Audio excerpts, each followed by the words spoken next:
ఇదిగో దేవునికి కృతజ్ఞతలు చెల్లిస్తున్నాను. మరొకసారి వచ్చి దేవుని బట్టి మహాదేవునికి మనం చెల్లిస్తున్నాను. విధంగా దైవ సేవకులకి, సేవకురాలకి, పెద్దలకు, కూడి వచ్చిన విశ్వాసులకు ప్రభుత్వం చెప్తున్నాను. హల్లెలూయా చెప్తాం. హల్లెలూయా. దేవునికి ఇంతవరకు మనసారా కడుపు నిండా ఆయన్ని స్తుతించడానికి, ఆరాధించడానికి దేవుడు మరి యొక్క అవకాశాన్ని మనకి ఇచ్చాడు. వాతావరణాన్ని దేవుడు అనుకూలపరిచి సంఘముగా మనందరినీ దేవుడు ఏర్పాటు చేసుకొని ఇటు రీతిగా దేవుడు మనకిచ్చిన అవకాశాన్ని బట్టి రెండు చేతులు ఎత్తి దేవునికి స్తోత్రాలు చెల్లిద్దాం. స్తోత్రం స్తోత్రం స్తోత్రం స్తోత్రం స్తోత్రం. దేవుడు మీ కుటుంబాలని దేవుడు దీవించి ఆశీర్వదించును గాక. ఆమేన్. చిన్న వాక్యం చూసుకొని ధ్యానాంశంలోకి వెళ్దాము. బైబిల్ గ్రంథంలో నుండి నిర్గమాకాండము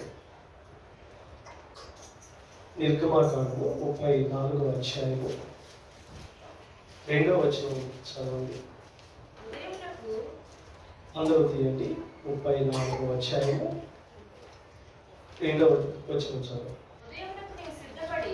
ఉదయమునకు నీవు సిద్ధపడి ఉదయమున సీనాయి కొండ ఎక్కి అక్కడ శిఖరము మీద నా సన్నిధిని నిలిచి ఉండాను. చిన్న ప్రార్థన చేసుకుని తల ఉంచినట్లయితే, పరిశుద్ధుడా, ప్రేమ నమ్మకమైన మా తండ్రి, దయగలిగిన మా యేసయ్య, నీ ఉన్నతమైన కృపను బట్టి స్తోత్రాలు. ఈ యొక్క సాయంకాల సమయాన ఇటు రీతిగా మన సారాన్ని స్తుతించడానికి, ఆరాధించడానికి మాకు ఇచ్చిన గొప్ప ధన్యతను బట్టి ప్రభువా నీకు మహిమ చెల్లిస్తున్నాను. ప్రాముఖ్యమైన సమయంలో అయ్యా నాయన యేసయ్య మేము వచ్చి ఉన్నాం. నీవు మాట్లాడే దేవుడు, పలకరించే దేవుడు, మమ్మల్ని ధైర్యపరిచే దేవుడు అయ్యా. నీ మాటల ద్వారా మా హృదయాన్ని బలపరచమని ఆశ కలిగి కన్నీటితో అయా వేదనతో అయా నీ వైపు అయా నా యేసయ్య నీ కొరకు వచ్చి ఉన్నాం. మాతో మాట్లాడి మమ్మల్ని వెన్ను తట్టి నడిపించమని ప్రత్యేకంగా ప్రార్థిస్తున్నాం. దేవాదిగా నిలబడుతున్న ఈ యొక్క అయ్యా బిడ్డను దర్శించండి. నేను ఒట్టివాడను, మట్టివాడను, దేనికి పనికిరాని వాడనయ్యా. నీ పాదాలు పట్టుకొని వేడుకుని వచ్చినాను. నేను కూడా ఎంతో ఆశతో వచ్చాను. మాతో మీరు మాట్లాడి దేవా బలపరచమని వేడుకుంటూ, నడిపింపులు దయచేయండి. ఆటంకపరిచి వాటిని యేసు నామములో మీరు బంధించమని వేడుకుంటూ, కృప దయచేయమని వేడుకుంటూ, యేసు నామములో చిన్న ప్రార్థన సమర్పిస్తున్నాము తండ్రి. ఆమేన్. హల్లెలూయా. చెప్తాం. హల్లెలూయా. చదువుకున్న వాక్యము ఒకసారి మళ్ళీ చదువుకుందాము. ఉదయమునకు నీవు సిద్ధపడి ఉదయమున సీనాయి కొండ ఎక్కి అక్కడ శిఖరము మీద నా సన్నిధిని నిలిచి ఉండవలెను. ఆమేన్. దేవుడు ఈ యొక్క ధ్యానాంశంలో మనకిస్తున్న వాక్యములో కొన్ని విషయాలు దేవుడు మాట్లాడుతున్నారు. ఏంటంటే గమనించండి పిల్లరా, నా కళ్ళే చూడండి, అందరూ నా కళ్ళే చూడండి. ఇక్కడ 3 విషయాలు దేవుడు మనకి స్వయాన జ్ఞాపకం చేస్తున్నాడు. ఎందుకంటే ఈ మాట దేవుడే మోషేతో మాట్లాడుతూ ఉంటాడు. ఏంటి ఆ 3 విషయాలు అంటే, ఉదయమునకు నీవు సిద్ధపడాలి, మొదటి విషయం. రెండో విషయం ఏంటంటే కొండ యొక్క అనుభవాన్ని దేవుడు జ్ఞాపకం చేస్తున్నాడు. మూడవది ఏంటంటే నా సన్నిధి నీవు నిలిచి ఉండాలని చెప్పి మోషేతోటి దేవుడు స్వయాన మాట్లాడుతున్నాడు. నా ప్రియమైన సంగమా, ఈ వాక్యానికి వచ్చి మనము ఈ యొక్క 32, 33, 34 అధ్యాయాల కొరకు ధ్యానిస్తూ ఉంటే మోషే ఎంతో గొప్ప నాయకత్వాన్ని ఆయన కనపరిచాడండి. నేను మధ్యాహ్నం ధ్యానించుకుంటున్నప్పుడు నాకు మోషే గురించి ఒక ప్రభావితమైన విషయాలు నాకు బయలుపరిచాడు దేవుడు. ఏంటంటే ఉదయమునకు నువ్వు సిద్ధపడాలని చెప్పి దేవుడు స్వయాన మాట్లాడుతున్నాడు. ఇక్కడ ఈరోజు అంశం ఏంటంటే ప్రార్థన గురించి దేవుడు నాతో మాట్లాడాడు. అందుకని ప్రార్థన గురించి మాట్లాడాలని చెప్పి దేవుడు తలంపు పుట్టించాడు.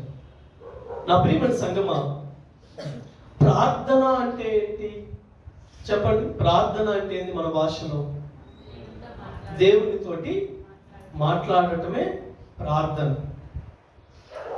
ఇక్కడ మోషే ఒకప్పుడు ఐగుప్తు ప్రాంతంలో ఆ యొక్క ఫరో రాజు కింద తిరిగినప్పుడు ఎన్నో విద్యలు నేర్చుకున్నాడు, ఎన్నో విషయాలు సాహసాలు చేశాడు, ఎన్నో విధాలుగా ఆయన పెరిగాడు. కానీ తన ఇశ్రాయేలు బిడ్డలను కాపాడటానికి, తన యొక్క వంశాన్ని కాపాడటానికి ఎన్నో ప్రయత్నాలు చేశాడు. తన బలముతోటి, తన శక్తితోటి చేశాడు, ఎన్నో ప్రయత్నాలు చేశాడు. కానీ మోషే ఆ ప్రయత్నంలో ఏవి కూడా సఫలీకృతం కాలేదు. నా ప్రియమైన సంగమా, ఎప్పుడైతే మోషే నా వల్ల కాదు అని చెప్పి ప్రజలను కాపాడాలని చెప్పి అనుకున్నాడు, కానీ ఆ ప్రాంతం నుండే దూరంగా పారిపోయే పరిస్థితులు వచ్చినాయి మోషేకి. కానీ ఎప్పుడైతే నా బలము కాదు, నేను కాదు అని ఎప్పుడైతే గ్రహించుకున్నాడో దేవుని యొక్క బలము పనిచేయటం అనేది స్టార్ట్ అయిందండి. నా ప్రియమైన సంగమా, ఎప్పుడైతే దేవుని యొక్క కార్యాలను ఆయన పొందుకొని జరిగించటము అలవాటు చేసుకున్నాడో దేవుడు మోషేని ఏర్పాటు చేసుకొని గొప్ప గొప్ప అద్భుత కార్యాలు జరిగించాడు. హల్లెలూయా. చూసుకుంటే 3 విషయాలు అన్నాడు కదా, ఎక్కువ సమయం తీసుకోను. 3 విషయాలు. మొదటి విషయం ఏంటంటే, మోషే నీవు ఉదయమునకు నువ్వు సిద్ధపడాలి అని చెప్పి దేవుడు మోషేతో మాట్లాడుతున్నాడు. అంటే దేవుడు ఒక నిబంధనను ఇశ్రాయేలు బిడ్డలకు ఇవ్వాలని చెప్పి ఆశ కలిగి ఉన్నప్పుడు ప్రజలు ఏ రకంగా నడుచుకోవాలి, ఏ రకంగా లోకానుసారంగా కాకుండా ఏ రకంగా నాకు అనుకూలంగా నడుచుకోవాలని చెప్పి దేవుడు ఒక నిబంధనను, కొన్ని ఆజ్ఞలు ఇవ్వాలని చెప్పి నువ్వు సీనాయి కొండ ఎక్కి రావాలని చెప్పి దేవుడు మోషేతో మాట్లాడతాడు. ప్రజలు ఖచ్చితంగా ఎట్లా పడితే అట్లా ఉండకూడదు, ఎట్లా పడితే అట్లా ఉండకూడదు అని చెప్పి దేవుడు కొన్ని ఆజ్ఞలు నేను ఇస్తాను, నా ఇష్ట ప్రకారం మీరు నడవాలి, ఎందుకంటే నేను నాకు బిడ్డలుగా ఉండాలంటే నేను నా ఇష్ట ప్రకారం మీరు ఉండాలని చెప్పి దేవుడు ఆజ్ఞలు కొన్ని రాయాలని చెప్పి ఇవ్వాలని చెప్పి దేవుడు ఆశ కలిగి మోషేని రమ్మంటాడు సీనాయి కొండకి. అయితే నా ప్రియమైన సంగమా, మోషే సీనాయి కొండ ఎక్కి దేవుడు అనేక రకాలుగా మాట్లాడి ఆయన వేదితోటి అనేక ఆజ్ఞలు, అనేక ఆ యొక్క రాతి పలక మీద రాసిస్తాడు. కానీ మోషే ఏంటంటే, జస్ట్ ఇంట్రడక్షన్ చెప్తాను, మోషే దేవుడితో ఉన్న సహవాసం ఏంటంటే ఆ కొండ దిగి రావటానికి ఇష్టపడట్లా. ఎందుకంటే దేవుని యొక్క సారాంశము దేవునితో ఉంటే ఆ యొక్క స్పర్శ, దాని యొక్క సువాసన వేరు. దేవుడితో ఉంటే ఆ బలము వేరు. అన్నీ మర్చిపోతాం మనం. ఆకలి, నిద్ర ఏం పట్టం మనకి. ఎందుకంటే దేవుడు అంత పరిపూర్ణత కలిగిన వాడు కాబట్టి సృష్టికర్త కిందే మనం ఉన్నప్పుడు సృష్టి అంతా ఆయనే మనకు తోడై ఉన్నాడని చెప్పి మోషే కొండ దిగి రావట్లేదు. కానీ ఎప్పుడైతే కొండ దిగి రానప్పుడు ఇశ్రాయేలు బిడ్డలు ఏం చేశారంటే, ఇశ్రాయేలు బిడ్డలందరూ మోషే దిగి రావట్లేదు, మోషే ఎక్కడికి వెళ్ళిపోయారు, ఐగుప్తు ప్రాంతం నుండి నడిపించి యొక్క ప్రాంతంలో మమ్మల్ని విడిచిపెట్టి వెళ్ళిపోయాడు, ఆ మోషే రావట్లేదు అని చెప్పి అహరోను దగ్గరికి వచ్చి మాకు ఒక దేవుని తయారు చేయని చెప్పి, అవన్నీ మీకు తెలిసిన విషయాలు, దేవుని తయారు చెప్పని చెప్పి అహరోను శోధించినప్పుడు అహరోను తన పురుషులు లేకపోతే యొక్క బిడ్డలు, భార్యలు, అక్కడ ఉన్న స్త్రీలు, కుమార్తెలు అందరూ యొక్క చెవుబోగులు తీసుకొచ్చి ఒక దూడను తయారు చేసుకొని దాన్ని ఆరాధిస్తూ ఉంటారు. ఇవన్నీ మనకు తెలిసింది. కానీ ఒక విషయం నాకు దేవుడు జ్ఞాపకం చేశాడు. 32వ అధ్యాయంలో 7వ వచనం నుండి చదవండి. కాగా యెహోవా మోషేతో ఇట్లా నేను నీవు దిగి వెళ్ళుము, ఐగుప్తు దేశం నుండి నీవు రప్పించిన ఈ ప్రజలు చెడిపోయిరి, నేను వారికి నియమించిన త్రోవ నుండి త్వరగా తొలగిపోయి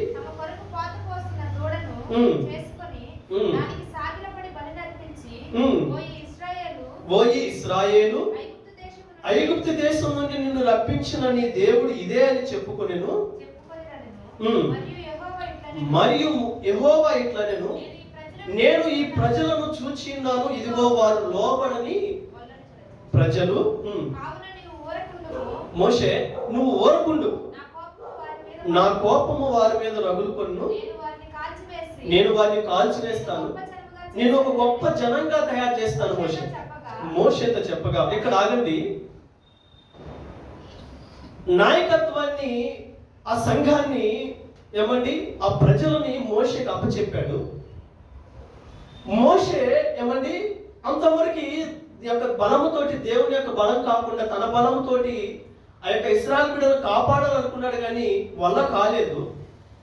కానీ ఎప్పుడైతే దేవుడి కిందకు వచ్చాడో, దేవుని యొక్క ప్రభావంతో నింపబడ్డాడో, ఆ నడిపింపులోకి వచ్చిన తర్వాత తన యొక్క స్పర్శ, తన ఆలోచనలు, తన యొక్క జీవిత విధానం అనేది కంప్లీట్గా మారిపోయి ఆ మందను గురించి ఏం మాట్లాడుతున్నాడు? ఏమంటే మనిషిగా ఏమో ఆలోచిస్తాడు, నాకు ఒక అవకాశం వచ్చినప్పుడు, నాకు పేరు ప్రఖ్యాతులు వస్తాయని తెలుసుకున్నప్పుడు అవి పోగొట్టుకోడు. కానీ మోషే ఒక మంచి విషయం ఏంటంటే, నాకు బాగా నచ్చిన విషయము, మోషే చదవమ్మా అక్కడ నుండి. మోషే తన దేవుడైన యెహోవాను ఏం చేశాడంట? మీరు అన్నారు కదా ప్రార్థన అంటే ఏంటి? దేవునితోటి మాట్లాడుకోవటం. కానీ ఇక్కడ మోషే ఏం చేస్తాడంటే తన ప్రజల కోసము బ్రతిమాలుకుంటున్నాడు. అంటే ఏమని బ్రతిమాలుకుంటున్నాడు? యెహోవా, చాలు, ఇవన్నీ మీకు తెలిసిన విషయాలే. ఏమని బ్రతిమాలుకుంటాడంటే, నీవు అబ్రహాము, ఇస్సాకు, యాకోబులకు వాగ్దానము చేశావయ్యా, నీవు ఐగుప్తు ప్రాంతంలో నువ్వు నడిపించావు నీ బిడ్డలు. ఇక్కడ నువ్వు చంపివేస్తే ఐగుప్తు ప్రాంతం వాళ్ళు ఏమనుకుంటారు?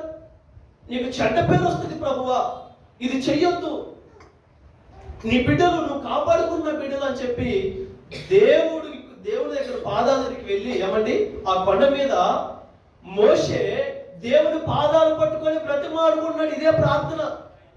ఎవరి కోసము?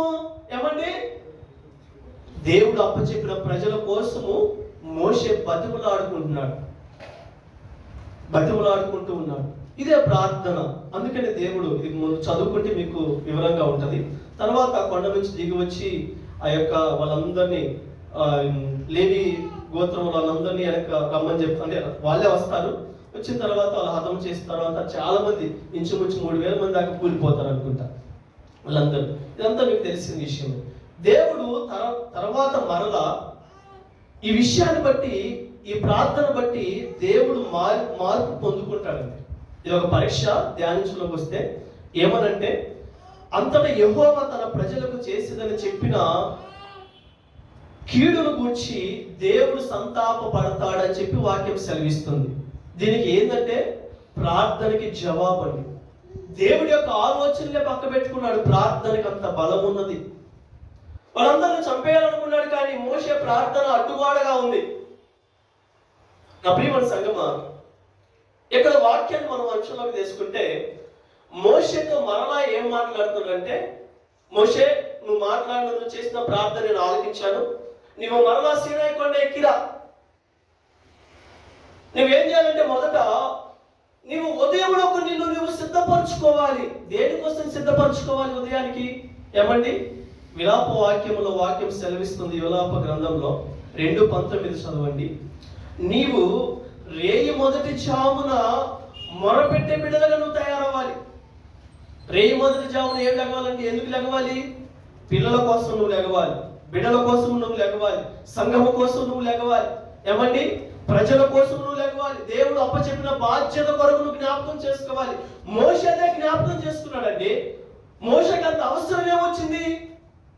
దేవుడు బాధ్యత పెట్టాడు కాబట్టి మోషే నమ్మకంగా ఏమండి ఉదయానికి సిద్ధపరచుకోవడానికి ఏమండి ఆయన సిద్ధంగా ఉన్నాడు. నా ప్రియమైన సంగమా, ప్రకటన గ్రంథంలో 8వ అధ్యాయంలో ఉంటది. పరిశుద్ధుల యొక్క ప్రార్థనలు బలిపీఠం యొద్ద నుండి దేవుని సన్నిధికి ఏమంటే ఎవరైతే పరిశుద్ధులు సంఘము కోసం మొరపెడతారో, కుటుంబాల కోసం మొరపెడతారో, ప్రార్థన అనేది దేవుని సన్నిధికి చేర్చబడుతుంది అని చెప్పి ప్రకటన గ్రంథంలో వాక్యం సెలవిస్తుంది. అందుకనే నీవు ఉదయమునకు సిద్ధపడు మోషే అంటున్నా. ప్రార్థన అంత బలమైనదండి. ఎందుకంటే నీవు కన్నీళ్లు విడిచిపెట్టుగా నువ్వు ఉండాలి. నేను కూడా ఎందుకంటే ఈ రోజుల్లో ఎందుకు ఈ అంశాన్ని దేవుడు జ్ఞాపకం చేస్తాడంటే, ప్రారంభ దినాల్లో మన జీవితం ఎలా ఉండేదంటే, ఎప్పుడు పడితే అప్పుడు లేచేవాళ్ళం. ఉదయాన్నే ఎప్పుడు దేవునితో గడపడానికి ఆసక్తి చూపించేవాళ్ళం. కానీ ఒకసారి చేతులెత్తి ఎత్తవద్దు, కానీ గుండె మీద నీ హృదయంలో ఒకసారి తలంచుకోండి. ఉదయాన్నే దేవుని యొక్క మొదటి గడియలో దేవుని పాదాలు పట్టుకున్న వాళ్ళు ఎంతమంది ఉన్నారు? నేను ఆశ కలుగుతాను. ఎందుకంటే ఉదయం 3 గంటల నుంచి 7 గంటల వరకు దేవుని యొక్క పాదాలు పట్టుకోవడానికి ఎన్నో ప్రయత్నాలు చేస్తూ ఉంటాను. ఎందుకంటే వయసు పెరుగుతూ ఉన్నది, పిల్లలు ఉన్నారు, వాళ్ళందరినీ కంట్రోల్ చేసుకొని ఉదయాన్నే దేవుని పాదాలు పట్టుకునే రకంగా మనం ఉండాలి. ఏమండి ఆ యొక్క ఉదయం కాలము ప్రార్థనలు అనేది, ఎందుకంటే దేవుడే యేసుక్రీస్తు గారు స్వయానే కూడా ఉదయకాలపు ప్రార్థన ఎంత ఇంపార్టెంటో దేవుడు గ్రంథంలో ముద్రించాడు, ఆయన కూడా పాటించాడు. ఎందుకు నువ్వు లెగవాలంటే ఏమండి నీ పిల్లల కోసము కంచె వేసేవారిగా నువ్వు ఉండాలి. మోషే తన పిల్లల కోసము బ్రతిమాలుకున్నాడండి. నా ప్రియమైన సంగమా, మోషే నీవు ఉదయానికి సిద్ధపడు, నీకు ఇచ్చిన సమయాన్ని బట్టి ప్రార్థన చేసేవారిగా నువ్వు ఉండాలి. అందుకనే ఉదయమును నువ్వు సిద్ధపడే బిడ్డగా నువ్వు ఉండాలని చెప్పి దేవుని వాక్యం సెలవిస్తుంది. రెండోదిగా ఏమనుంది, కొండ అనుభవాన్ని దేవుడు జ్ఞాపకం చేస్తున్నాడు. ఏంటంటే నీవు సీనాయి కొండ ఎక్కి రావాలి అని చెప్పి. ఈ కొండ అనుభవాన్ని దేవుడు ఒకసారి మనకి ఎందుకు జ్ఞాపకం చేస్తున్నాడంటే, కొండ ఎక్కడం అనేది చాలా కష్టం. కొండ దిగటం చాలా ఈజీ, కానీ కొండ ఎక్కడము చాలా కష్టం అండి. ఎందుకు కొండ మీదే దేవుడు మాట్లాడాలి, కింద మాట్లాడొచ్చు కదా? ఏమండి ఒకసారి మనం ధ్యానం, ఎందుకు దేవుడు మనకి జ్ఞాపకం చేస్తుందంటే ఈ కొండ ఎక్కడం అనేది చాలా కష్టం. ఒక పోరాటాన్ని మనకు దేవుడు జ్ఞాపకం చేస్తూ ఉంటాడండి. ప్రార్థన అంటే నార్మల్గా ఏదో చేసాం, మార్నింగ్ నుంచి ఉదయం నుండి దేవుడు నాకు ఇది ఇచ్చాడు, ఆహారం ఇచ్చాడు, ఏమండి నాకు నా ప్రయాణంలో తోడుగా ఉన్నాడు, ఉద్యోగాల్లో తోడై ఉన్నాడు, ఇది సాధారణంగా ప్రార్థన చేస్తున్నాం. కానీ దేవుడు కోరుకునేది అది కాదు. దేవుడు కోరుకునేది ప్రార్థన అంటే పోరాటం. ప్రార్థనలో నువ్వు పోరాడేవారిగా ఉండాలండి. ప్రార్థనలో నువ్వు ఏమండి ఆయన బతిమలాడుకునే బిడ్డగా నువ్వు ఉండాలి. అందుకే దేవుడు, ఎందుకంటే మత్తయి సువార్త 14వ అధ్యాయంలో స్వయాన దేవుడే ఆ కొండ అనుభవాన్ని దేవుడు జ్ఞాపకం చేస్తూ ఉంటాడు. సార్ చూడండి,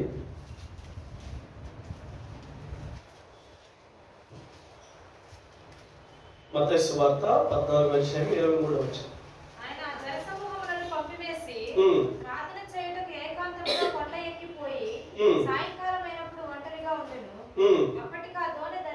చాలు, దేవుడే కొండ అనుభవాన్ని జ్ఞాపకం చేస్తున్నాడు. అంటే ఈ కొండ అనే అనుభవం ఏంటంటే ఏమండి, నీవు ఏదో నార్మల్గా వెళ్ళి ప్రార్థన చేస్తున్నావు అంటే ఓకే, పర్లేదు. కానీ ఒక రోషము కలిగిన బిడ్డవలే, ఏమండి నీవు కన్నీళ్ళతోటి, బాధతోటి మనుషుల మీద ఆధారపడ్డావు, కుటుంబం మీద ఆధారపడ్డావు, ఎక్కడ సహాయం దొరకలేదు, కానీ దేవుడి సహాయం చేస్తాడు. ఎన్నో అనుభవాలు అప్పటికి వచ్చినాయి, ఎన్నో బాధలు, ఎంతో చింత, ఎంతో కన్నీళ్ళు, ఎన్నో విధాలుగా నువ్వు హింసించబడ్డావు, కానీ ఎక్కడ నీకు సమాధానం రాలేదు. కానీ ఏమండి దేవుని యొక్క పోరాడాడు కాబట్టి యాకోబుకి సమాధానం వచ్చింది. ఏమండి ప్రార్థన చేశాడా, లేకపోతే దేవుని యొక్క పాదాలు పట్టుకొని పోరాడుతూ ఆ రాత్రంతా ఏమండి నిద్రను మానేశాడు, ఆహారాన్ని మానేశాడు. కానీ ఆ ప్రార్థన, ఆ పోరాటం అనేది యాకోబు పొందుకున్నాడు కాబట్టి ఏమండి విజయాన్ని, అనుగ్రహంలో పొందుకున్నాడు, విజయాన్ని పొందుకున్నాడు ఆ ప్రార్థనలో. నా ప్రియమైన సంగమా, ప్రార్థన కొండ అనుభవం. ఎందుకంటే సాధారణంగా మనం ఎక్కుతున్నప్పుడు ఏమండి కొండ ఎక్కుతాం, కానీ సగంలో ఆగిపోతూ ఉంటాం. మన ప్రార్థనలు కూడా అలాంటివే. ఎలా ఉన్నాయంటే ఏమండి 10 రోజులు ప్రార్థన చేస్తాం, లేకపోతే కష్టం వచ్చినప్పుడు ప్రార్థన చేస్తాం, లేకపోతే ఇబ్బంది వచ్చినప్పుడు ప్రార్థన చేస్తాం, అక్కడికి వచ్చి కొంత దూరం వచ్చి దేవుడు జవాబు ఇస్తాడు అన్న దగ్గర ఆగిపోతాం. ప్రార్థన అంటే కొండ చివరికి వెళ్ళేది ఎవరండి, దేవుని యొద్దకు వెళ్ళే రకంగా మనం ఉండాలి. అందుకే పరిశుద్ధుల యొక్క ప్రార్థన దేవుని సన్నిధికి చేర్చబడతాయి అని చెప్పి దేవుని యొక్క వాక్యం సెలవిస్తుంది. దేవదూతలు వచ్చి ప్రార్థన తీసుకెళ్తాయి అంట. నా ప్రియమైన సంగమా, మన ప్రార్థనలు ఎలా ఉండాలంటే ఏమండి పోరాటంతో కూడిన ప్రార్థన వలె ఉండాలి. నీవు పోరాడుతుంది ఎవరితోటి? లోకముతో పోరాడాలంటే నీకు బలము కావాలి. ఎక్కడి నుండి వస్తుంది? దేవుడే నీకు అనుగ్రహించాలంటే ఏమండి ప్రార్థన ఎంతో అవసరమని దేవుని వాక్యం సెలవిస్తుంది. నా ప్రియమైన సంగమా, చాలా మంది ఈ రోజుల్లో ప్రార్థన చేస్తే చాలు, ప్రార్థన ఏముందిలే అని చెప్పి నార్మల్గా ఏమంటే ఏముందిలే కావాల్సిన ఒక లిస్టు చదివేసి వదిలిపెడుతున్నాం. కానీ ప్రార్థన అంటే దేవుని యొక్క పాదాలు పట్టుకోవాలి. ఎప్పటి వరకు అంటే సమాధానం వచ్చేంత వరకు అండి. సమాధానం వచ్చేంత వరకు ప్రార్థన చేయటమే ఒక పెద్ద పోరాటం. దేవుడు ఇవ్వాలి అని చెప్పి ఏమండి ఇవ్వాలని చెప్పి ఆయన ఆశ కలిగి ఉంటున్నాడు, కానీ ఇచ్చే లోపే మనం జారుకుంటున్నాం. ఆయన ఇవ్వాలని చెప్పి ఏమండి ఇవ్వాలని చెప్పి ఆశ కలిగిన ఆ యొక్క పరిస్థితుల నుండి మనం తొలగిపోతున్నాం. నా ప్రియమైన సంగమం, మోషే అలాంటి పరిస్థితులు చేయలేదండి. మోషే బతిమలాడుకున్నాడు, సిద్ధపరచుకున్నాడు. ఉదయము ఎవరి కోసము? ప్రజలందరి కోసం సిద్ధపరచుకున్నాడు. తన కుటుంబం కోసము, తన యొక్క ఇశ్రాయేలు బిడ్డలు ఎవరైతే తనకు అప్పచెప్పాడో ఉదయాన్నే లేచి దేవుని పాదాలు పట్టుకోవడానికి రెడీ అయిపోయాడు. అంతేకాదు ఆ ప్రార్థనని బతిమలాడుకుంటూ దేవుని యొద్ద నుండి జవాబు వచ్చేంత వరకు ఆయన బతిమలాడుకుంటూ ఉన్నాడండి. పాపం చేశారు, పాపం కూడా వెళుతూ ఉన్నారు. కానీ మోషే అంటాడు, చదవండి నిర్గమాకాండము 32:31 వచనం చదవండి, 30 నుండి చదవండి. మరునాడు మోషే ప్రజలతో, మీరు గొప్ప పాపం చేసిరి గనుక యెహోవా యొద్దకు కొండ ఎక్కి వెళ్ళెదను. ఒకవేళ మీ పాపమునకు ప్రాయశ్చిత్తం కలుగునేమో అనెను. అప్పుడు మోషే యెహోవా యొద్దకు తిరిగి వెళ్ళి ఏమని ప్రార్థన చేస్తున్నాడు? అయ్యో ఈ ప్రజలు గొప్ప పాపము చేసిరి, అయ్యో నీవు వారి పాపమును ఒకవేళ పరిహరించితివా, నీ గ్రంథములో నుండి నా పేరు తుడిచివేయమని బ్రతిమాలు కొనుచున్నాను నేను. నా ప్రియమైన సంగమా, ఈ మాట ఎవరంటారు? ఈ మాట, ఈ ప్రార్థన ఎవరు చేస్తారండి? ఒక రోషము కలిగిన పిల్లలే చేస్తారు. నా ప్రియమైన సంగమా, నా తండ్రి మార్చబడాలని చెప్పి ఏమండి దేవుడి పాదాలు విడిచిపెట్టరు. సంఘము దేవుడి కొరకు వాడబడాలని చెప్పి, ఆ సంఘములో ప్రార్థన ధూపాలు కావాలని చెప్పి ఎవరైతే బతిమలాడుకుంటారో ఆ సంఘము ఫలించబడింది, ఆ కుటుంబం ఫలించబడింది. నా ప్రియమైన సంఘమా, మోషే అంటాడు, అయ్యా నాకు గొప్ప కార్యాలు, నా పేరు అవసరం లేదు జీవగ్రంథంలో, నీ పిల్లలను కాపాడయ్యా, నాకు అప్పచెప్పిన మందని రక్షించయ్యా, తెలిసి తెలియక చేసిన పాపాల నుండి విడిపించు, నీవు తప్ప ఎవరు మా కుటుంబాన్ని రక్షించలేరయ్యా. బతిమలాడుకుంటున్నాడండి మోషే. నా జీవితము ఏమైనా పర్వాలేదని చెప్పి ఆ యొక్క బిడ్డల కోసము దేవుడు మోషే దేవుడి యొద్దకు వెళ్ళి బతిమలాడుకుంటున్నాడు. ఎంత అనుభవం అంటే రాజ్యములో అనేక రకాలుగా అనుభవించారు. కానీ అన్నిటిని పక్కన పెట్టి దేవుని సేవ చేయడానికి, దేవుని పరిచర్య చేయడానికి, దేవుని కోసం ఏమండి ఆ బిడ్డలను రక్షించడానికి, కాపాడటానికి, ఆత్మలు జారిపోకుండా, అన్య జనాంగము జారిపోకుండా, దేశంలో కుటుంబాల్లో ఉన్న బిడ్డలను జారిపోకుండా దేవుని యొక్క ఏమండి దేవునికి అప్పచెప్పాలని చెప్పి, దేవుని పిలవాలని చెప్పి ప్రార్థనలో పోరాడే యోధుడిగా మార్చబడ్డాడు మోషే. నా ప్రియమైన సంగమా, మోషే అంత గొప్ప త్యాగానికి, అంత గొప్ప ప్రార్థన చేయడానికి దేవుడు ఏర్పాటు చేసుకున్నాడు. కాబట్టి మోషే దేవుడి మాటకి విధేయత చూపించాడు. కొండ ఎక్కి అనుభవంలోకి వెళ్ళిపోయాడండి. ఆగిపోలా, సాగిపోతూనే ఉన్నారు. ఈ రోజుల్లో ప్రార్థన ఎంత కరువు అయిపోయిందంటే కుటుంబాల్లో, ప్రార్థన ఎంత లోపించిపోయిందంటే కుటుంబాల్లో. నేను ఏదైనా బుక్ మార్చుకున్నప్పుడు కొన్ని రాసుకుంటాను, కొన్ని సంవత్సరాల నుండి రాసుకుంటూ వస్తాను. ఏంటంటే ప్రార్థన నిర్లక్ష్యం పెట్టడం అంటే పరిశుద్ధ జీవితాన్ని నిర్లక్ష్య పెట్టడమే అనుకుంటా. తర్వాత ప్రార్థిద్దాంలే అనే ఆలోచన ముందు చేయిస్తే అపవాది పైన నీవు అధికారాన్ని పొందుకుంటావు. లోకంలో పడకుండా ఉండాలి అంటే ఒకే ఒక్క మార్గము మోకాల మీద పడటమే అని. ఈ వచనాల ఈ సూతులు ప్రతి వారం ప్రతిరోజు తిరగేసుకొని చదువు కొన్ని సంవత్సరాలు 2017 నుండి బుక్కులు మార్చుకున్నా కానీ ఎందుకంటే ప్రార్థన నలిగిపోయిన శరీరాలే దేవునికి నివాస స్థలం. మోకాల మీద నిలబడగలిగిన వారే దేవుని కోసం రోషం కలిగి ఉంటారు. ఇవన్నీ నా మనసులో పెట్టుకుని ఉంటానండి. ఎందుకంటే నేను ప్రార్థన చేసుకుంటాను. ఏమని ప్రార్థన చేస్తానంటే, నాకంటే గొప్ప చదువుకున్న వాళ్ళు ఉన్నారు, నాకంటే గొప్ప వాళ్ళు ఉన్నారు, నాకంటే తెలియగల వాళ్ళు, జ్ఞానవంతులు ఉన్నారు ప్రభువా. నా మనసు ఏంటంటే ఒంటరిగా వెళ్ళిపోయి ప్రభుతో గడపాలి, ఆయన పాదాలు పట్టుకోవాలి, ఇలా బోధించాలని చెప్పిన ఆశ కాదు. కానీ దేవుడు ఎందుకు ఏర్పాటు చేసుకున్నాడని చెప్పి దేవుడు నాతో మాట్లాడే సందర్భాలు ఉన్నాయి. కానీ ప్రార్థనలను ఇంత ఇంతవరకు నడిపించిందండి. ప్రార్థనే నా ఊపిరిగా ఉన్నది. ప్రార్థనే అనేక విషయాల్లో దేవుడు నాకు ధైర్యాన్ని, బలాన్ని ఇచ్చుకుంటూ వచ్చాడండి. ఆయనతోనే ఆ ప్రార్థనే దేవుడు నాకంటే ముందుగా నడుస్తున్నాడు. ప్రార్థన అంటే బతిమలాడుకోవటం, మాట్లాడటం అంటే ప్రార్థనకి ఆయన ఖచ్చితంగా సింహాసనాన్ని విడిచిపెట్టి మన ఎదురుకు వస్తాడండి. ప్రార్థనే మోషే ప్రార్థన ఆలకించి సింహాసనాన్ని విడిచిపెట్టి ఏమండి ఆ సీనాయి కొండ మీదకి వచ్చింది ప్రార్థన. ఆ ప్రార్థన దేవుడు కదిలించబడ్డాడండి. ఈ రోజుల్లో ప్రార్థన కరువైపోయింది కాబట్టి కుటుంబాల్లో, సంఘాల్లో వెలితి. నా ప్రియమైన సంఘం, మూడో విషయాన్ని దేవుడు జ్ఞాపకం చేస్తుంది ఏంటంటే, నా సన్నిధిని నీవు నిలిచి ఉండాలని చెప్పి. ఈ రోజుల్లో దేవుడి సన్నిధిలో నువ్వు నిలిచి ఉండి ప్రార్థన చేయాలి. ఏమండి ఉదయకాలపు అనుభవాలు తప్పిపోయినాయి. ఉదయకాలము లేసి దేవుడి యొక్క పాదాలు పట్టుకునే పరిస్థితులు లేవు. అంతేకాదు ప్రార్థనలో పోరాడాలి. ఆ పోరాటం లేదు. ఏదో 2 నిమిషాలు దేవుడు ఇచ్చాడా లేదా, 2 నిమిషాలు, 1 నిమిషము ఆ దేవుడా బాగున్నావా, నేను వచ్చానులే అని చెప్పి వెళ్ళిపోతాం. కానీ ఇలాంటి ప్రార్థనలు చూస్తున్నాం. కానీ వెనకాల ఒకసారి భక్తులను చూడండి. భక్తులను చూసుకుంటే మోకాలు అరిగిపోయి, ఏమండి మోకాలు అరిగిపోయి ఆ యొక్క స్థలాల గుంటల పడ్డ పరిస్థితులు ఉన్నాయి భక్తుల మధ్య. ఎవరి సాక్ష్యం కదిలించినా, ఎవరి జీవితాన్ని కదిలించినా, ఏ సేవకుని కదిలించినా, ఇంత గొప్ప సాక్ష్యం కలిగి ఉండటానికి, ఇంత పరిచయం చేయడానికి ఏంటి ఆయుధం అంటే ఒకే ఒక్క మాట చెప్తానండి, ప్రార్థనే ఆయుధం అంటారు. ప్రార్థనే నా జీవితాన్ని ముందుకు నడిపించింది అంటారు. వాళ్ళకి ఎన్ని పోరాటాలు వచ్చుంటాయి, ఎన్ని పరిస్థితులు వచ్చుంటాయి, ఇవేవి కూడా వాళ్ళు కదిలించలేకపోయిందండి.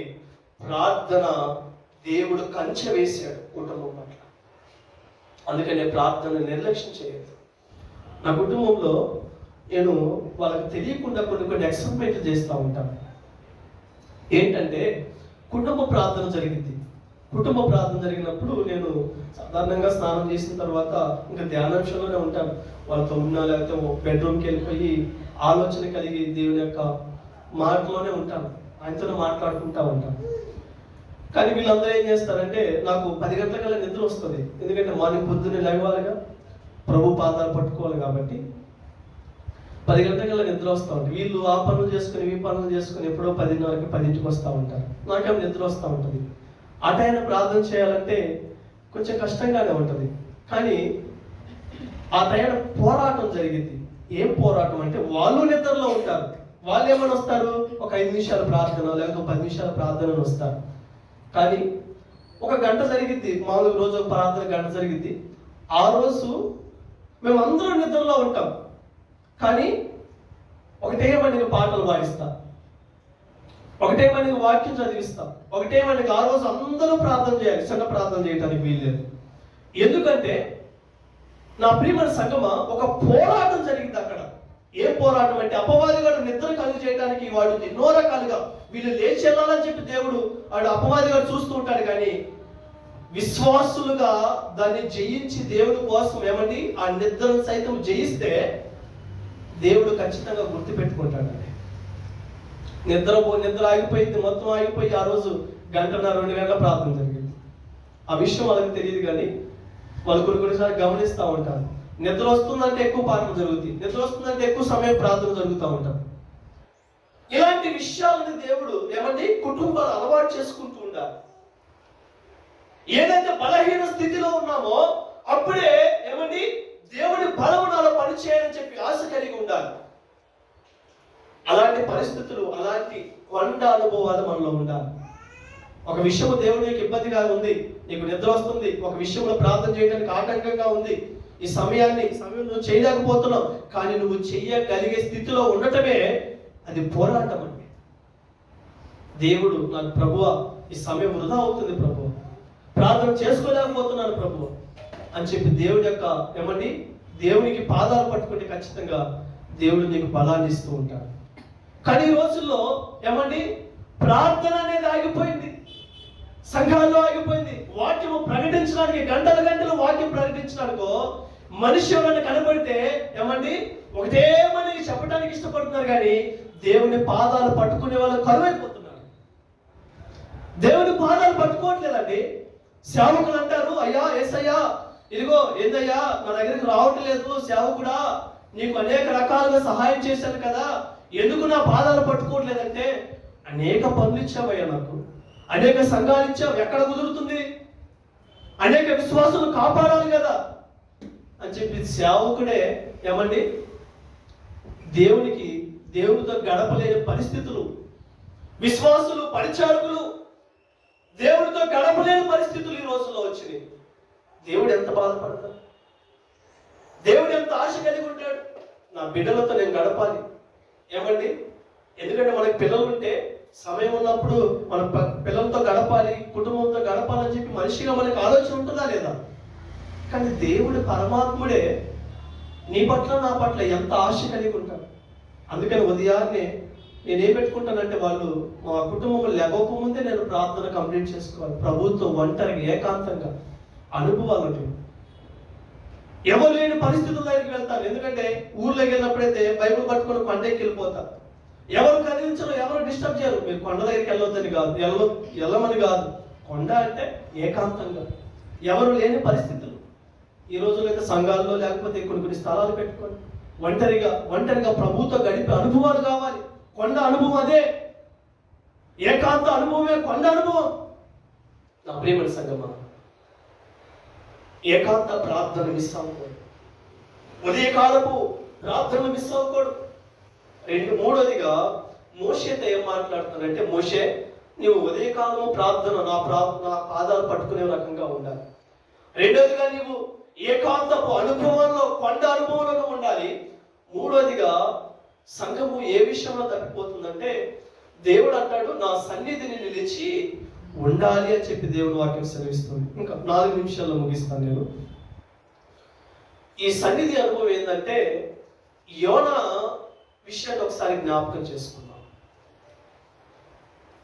యోనాకి దేవుడు ఏం మాట్లాడతాడు ఏమండి, నినివే పట్టణము చాలా ఘోరంగా ఉంది, వాళ్ళని కాపాడటానికి వాళ్ళకి ప్రకటించడానికి నా మాటగా వెళ్ళి చెప్పు అని చెప్పి యోనాకి దేవుడు, యోనా ఒక ప్రవక్త, ఒక సేవకుడు, ఆయన పరిచారకుడు, సంఘంలో బలిపీఠం ఎక్కి ఏమంటే వాక్యము ఆరాధన చేసే సేవకుడిగా ఉన్నాడు, ఒక ప్రవక్తగా ఉన్నాడు, దేవుని మాటకి విధేయత కలిగి ఉన్నాడు, అనేక విధాలుగా దేవుని యొక్క బలమును పొందుకున్నాడు.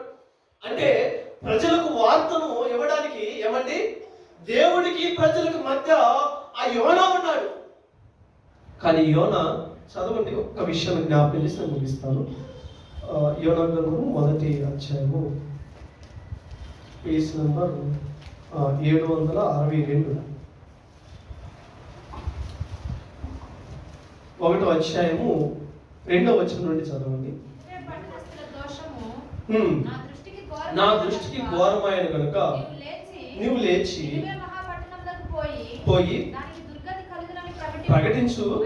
అయితే ఎక్కడి నుండి పారిపోతున్నాడు? యెహోవా సన్నిధిలో నుండి తర్షీషు పట్టణంకు పారిపోవాలని యోనా ఎప్పుకోకపోయి చాలు 10వ వచనం కూడా చదువు. తాను యెహోవా సన్నిధిలో నుండి పారిపోవచ్చున్నట్టు. నా ప్రియమైన సంగమా, ఎక్కడి నుండి పారిపోతున్నాడు? యెహోవా సన్నిధిలో. ఒక సేవకుడు, ఒక విశ్వాసి, పరిశుద్ధుడు ఎక్కడుండాలి? దేవుని సన్నిధిలో ఉండాలని చెప్పి దేవుని ఆశ. నువ్వు ఉదయాన్నే సిద్ధపడాలి, కొన్ని అనుభవాలు సాక్ష్యాన్ని ఉండాలి, దేవుని సన్నిధిని అనుభవించే భక్తుడిగా ఉండాలి. ఈ రోజుల్లో ఆదివారాలు ప్రార్థనకి రాలేని పరిస్థితులండి. దేవుని సన్నిధి ఎప్పుడెప్పుడు దొరికిద్దా అన్న భక్తులు కరువైపోతున్నారు. నా ప్రియమైన సంగమా, పారిపోయే బిడ్డలుగా ఉండకూడదు మనం. దేవుని సన్నిధి ఎప్పుడెప్పుడు దొరికిద్దా, దేవుని సన్నిధి ఎప్పుడెప్పుడు ఏమంటే మనకి అనుకూలంగా ఉంటుందని చెప్పి ఆ సన్నిధి కోసం ఎదురు చూడాలి. కానీ యోనా పారిపోయి ఎక్కడ పడ్డాడు? సముద్రంలో చేప కడుపులో ఉండి ప్రార్థన చేస్తున్నాడు. ఎక్కడ ప్రార్థన చేయాలి? దేవుని సన్నిధిలో ప్రార్థన చేయాలి. ఎవరి కోసము? సంఘము కోసం ప్రార్థన చేయాలి, కుటుంబాల కోసము ప్రార్థన చేయాలి, ఏమండి సేవ కోసం ప్రార్థన చేయాలి. కానీ సన్నిధిలో నుండి పారిపోయి ఒక పెద్ద అగాధంలో ప్రమాదంలో చిక్కుకున్నాడండి. ఈ రోజుల్లో విశ్వాసులు కూడా దేవుని సన్నిధిని త్రోసివేసి దేవుని సన్నిధి కాదని వీళ్ళు అనేక శ్రమలు, అనేక ఇబ్బందులు పడుతున్నారు. నరక యాతనకు వాళ్ళు కావాలనే వెళుతున్నారండి. తెలిసి తెలిసి దేవుడిని త్రోసివేస్తున్నారు. దేవుడు పిల్లల కోసం ఎదురు చూస్తుంటే, సంఘము కోసం ఎదురు చూస్తుంటే ఏమండి నాకు ఎంత సంతోషం వేసిందంటే, వర్షం పడింది, అనుకూలం లేదు, కానీ మీరందరూ ఎందుకు వచ్చాము?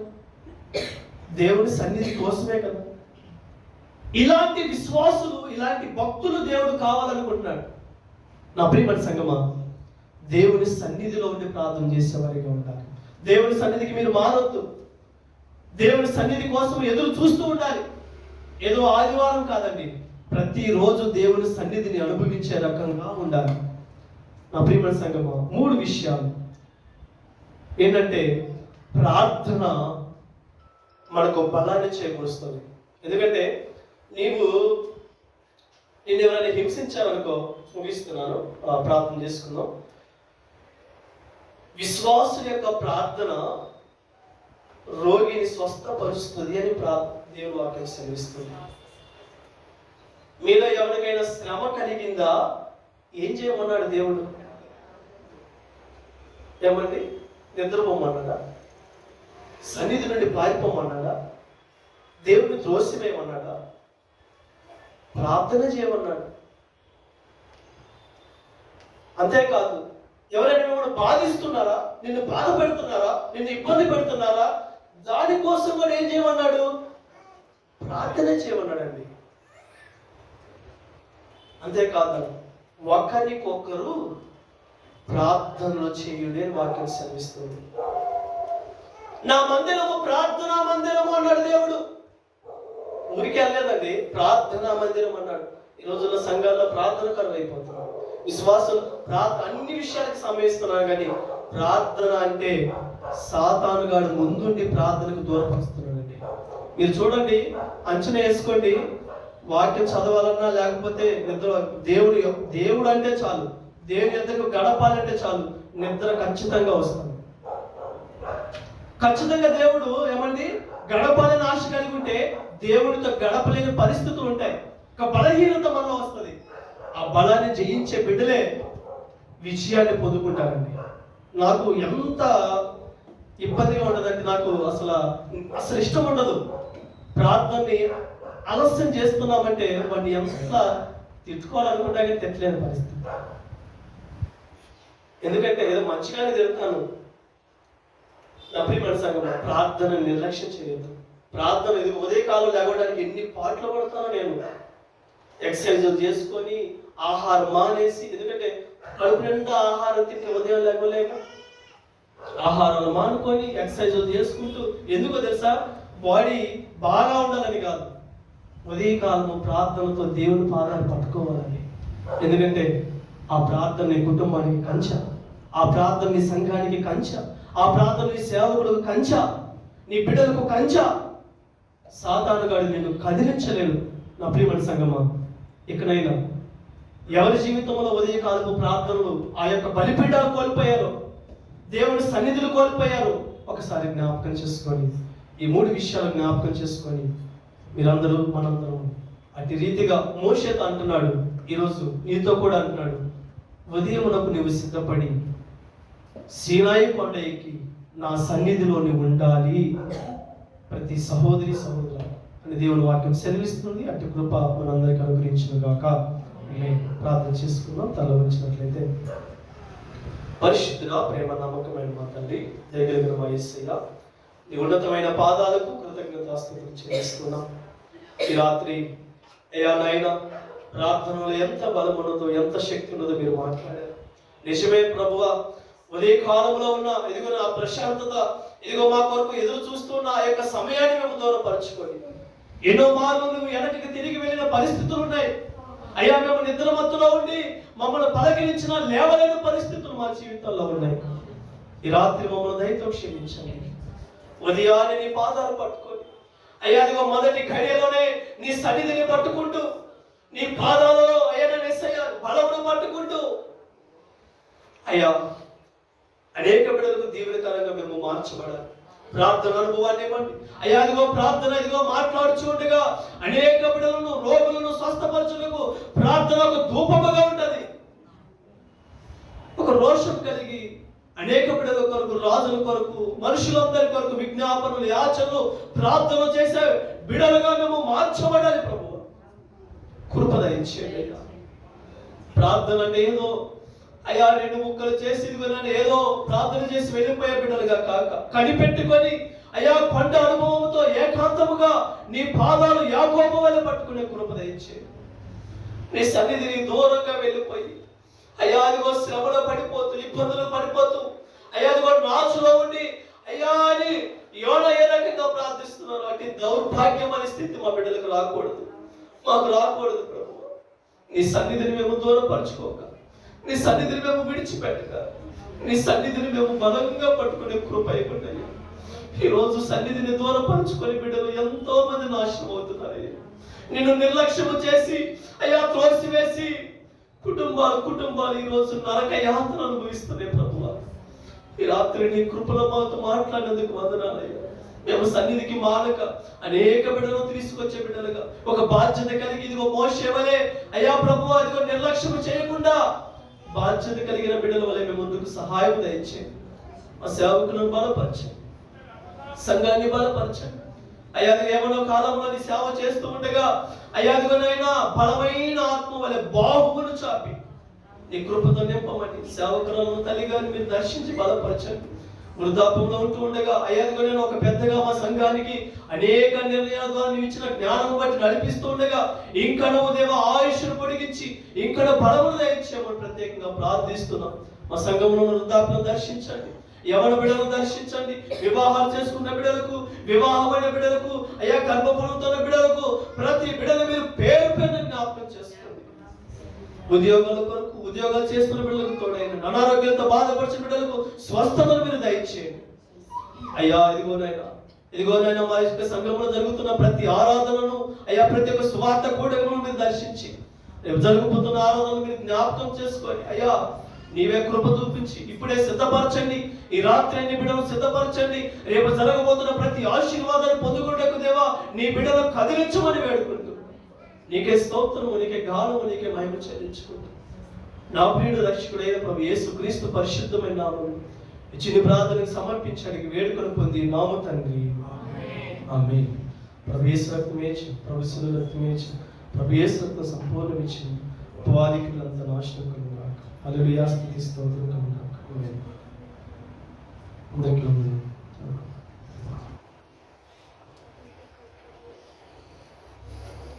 యథావిధిగా 10 గంటలకి